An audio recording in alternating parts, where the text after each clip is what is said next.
Module 3, Databases. Lesson 3.1, Introduction to Databases. Databases give software the ability to store, retrieve, and update information reliably. Imagine meeting someone who forgets you every time you leave the room. That's how software would behave without databases. No memory, no history. Nothing is saved. Databases are what give apps memory. They help software remember users, data, and actions. What a database actually is. A database is not just a spreadsheet, and it's not just a folder where files are stored. Spreadsheets or files can store data, but databases provide structure, querying, concurrency, etc. A database is a system that stores information in a structured and reliable way and helps software quickly find exactly what it needs.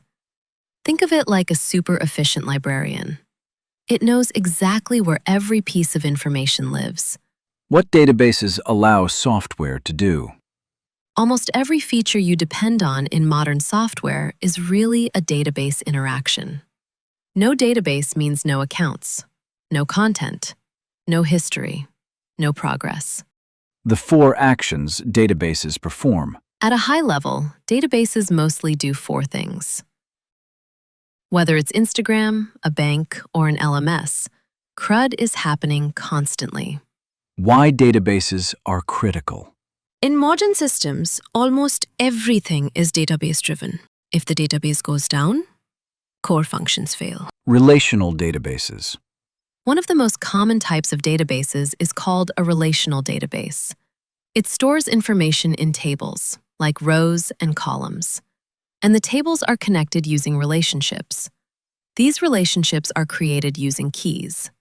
A primary key uniquely identifies a record, like student ID, and a foreign key links one table to another. To work with relational databases, we often use a language called SQL. SQL is short for Structured Query Language. It helps you search, filter, and combine data across tables. RDBMS. An RDBMS is the software that manages that database. An RDBMS helps you create tables, insert data, update records, delete records, and control access. Databases are what give software memory. Most software features are database interactions, and CRUD describes the core actions databases perform. Relational databases organize data into related tables using keys. What's one example of something you use daily that depends entirely on a database?